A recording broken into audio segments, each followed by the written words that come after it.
welcome to the deep dive.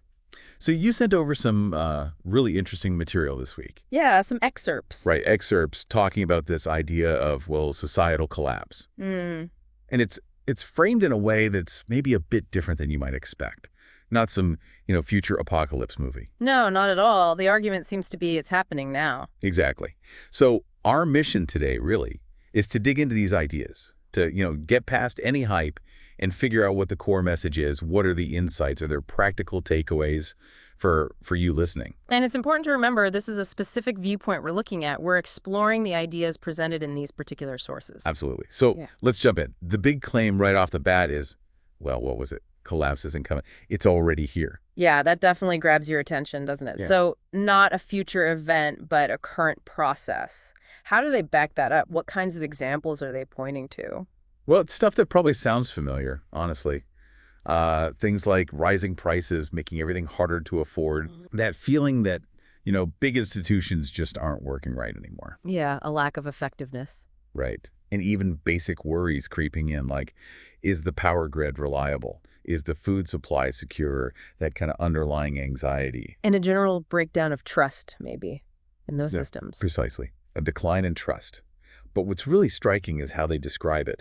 Not as a sudden crash, but More like a slow crumbling. yeah, exactly. A slow erosion. They give examples like bridges that don't get fixed or currency that's worth less every month. Okay, so it's the gradual decay, the things falling apart bit by bit. And that feeling maybe among younger people like, oh, I'll never own a home, that kind of resignation. Right, so this institutional decay, as they call it, it's about systems just becoming less effective, less trusted over time. Yeah. And they're very clear. This isn't a Mad Max movie scenario they're talking about. Okay, so no sudden catastrophe. No. Instead, the idea is that as these older systems weaken systems, they might even call fake in some ways. Fake, what does that imply? Maybe less connected to reality, less functional. The point is, they argue power is shifting. It's moving away from those older structures towards what they call a functional. Ah, okay, so a transfer of power to things that actually work on a practical level. That seems to be the idea. So if this shift is happening, what does that mean in terms of opportunities? Well, this is where it gets interesting, because they don't just dwell on the negative.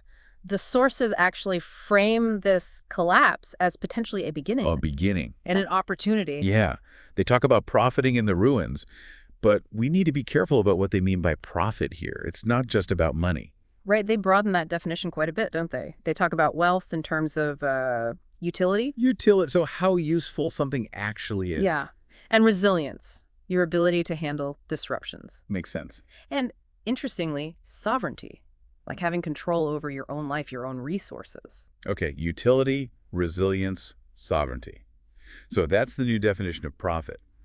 Where do they see value shifting? Yeah. What becomes important? It's all about tangible things. Real things, they say. Like what specifically? Land, fuel, food, and maybe surprisingly, real relationships. Things that hold up when abstract systems like maybe complex financial markets become less reliable. So back to basics, in a way. Land, energy, food, community. Pretty much. And this leads to the idea of private supply chains. Private supply chains, what does that look like? Think smaller scale, more direct, maybe controlling just one essential step, growing food, generating power locally, purifying water, arranging local transport. Having that control gives you strength, resilience. So less reliance on these huge, complex, maybe fragile global systems. Exactly. And they make this quite pointed claim that the fear most people feel about all this actually creates a kind of vacuum. A vacuum. Yeah, an opportunity vacuum. Because if everyone else is scared or paralyzed, then people who are bold and strategic, as they put it, can step in. I see. So the fear itself becomes an opportunity for those willing to act. That's the argument. So, okay, if there are these opportunities, how do you actually navigate this? What are the practical steps? This brings us to their idea of building parallel systems. Parallel systems, like alternatives to the mainstream. Yeah, ways to sort of route around the old system as it decays. They give some pretty concrete examples. Like what? Things like local trade networks, neighbors swapping goods and services directly, Okay, more direct exchange. off-grid energy solutions, obviously. They mentioned direct trust networks, basically. Smaller communities built on knowing and relying on each other. Right, based on actual relationships, not just institutions. And even private markets that operate outside the usual channels. Hmm. And barter comes back into play too, doesn't it? Yeah, they mentioned the resurgence of barter. It's immediate. It bypasses potentially shaky currencies. And interestingly, they also mention small-scale crypto use. How does that fit in? Well, maybe as a tool within these parallel systems. A way to facilitate exchange in a local network, perhaps, without relying on traditional banks. Decentralized currency for decentralized system. Okay, that makes sense. It's all about finding alternatives. And the key thing is action. It's not just theory. Yeah. They really push the idea of doing things proactively. Like what kind of actions? Growing food, even a little, figuring out how to process basic things. They mentioned milling grain, for instance. Securing your own fuel, basically cutting out the middlemen wherever you can. Becoming the supply chain, or at least part of it, on a smaller scale. Exactly. Supporting or becoming the new supply chain. More local, more resilient. Okay, so this shift towards local, more self-reliant systems, it naturally raises the question of leadership, doesn't it? If the old hierarchies are weakening, who leads? What does that look like? Yeah, and their take on leadership is different. It's not about having an official title or position. No, so what is it based on? They say it's based on demonstrating clarity, direction, action. It's about being the person who sees a way forward and actually does something, not just talks about it. So leadership through competence and initiative. Pretty much. They use this phrase, becoming a center of gravity. You attract people because you're consistently solving problems, producing value. People rely on you because you're dependable. Influence comes from actually doing things that matter. Right. And they list some qualities for this kind of leader. Owning your word, being reliable is huge. Uh-huh. Build strong teams. Use this interesting analogy.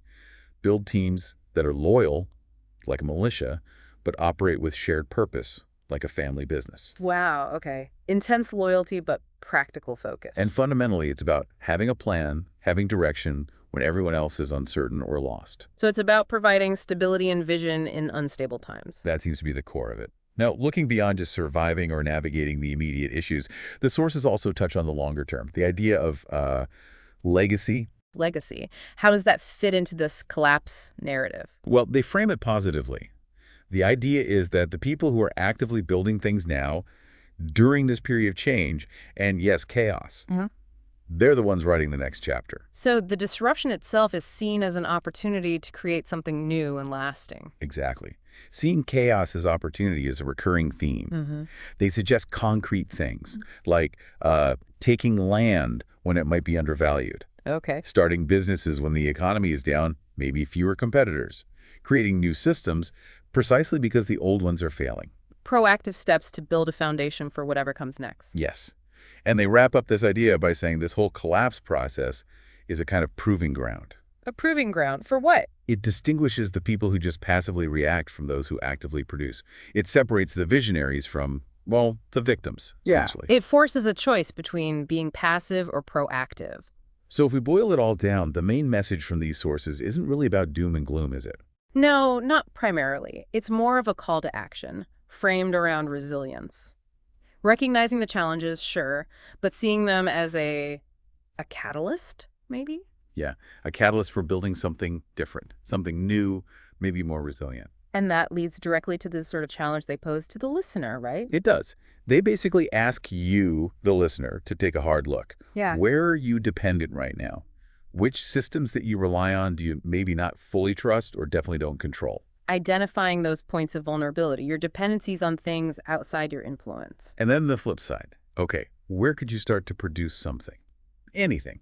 What resource could you potentially control or own, even in a really small way? They use that image of starting small, like with a single node or a seed. Right, one small point of self-reliance or local connection that you build out from. Because the overall perspective here, it's not really about fear, is it? It's about focus. Yeah, focus and maybe foresight. Developing the vision to lead, or at least navigate effectively, in a world that's clearly changing. The invitation, really, is to get involved in building the new world, whatever that looks like for you as the old one shifts. Absolutely. Which leaves us with that final question for you to think about. Yeah. Considering all these ideas, what's maybe one small step, just one thing you could do towards maybe greater self-reliance or building a stronger local connection that actually resonates with you right now?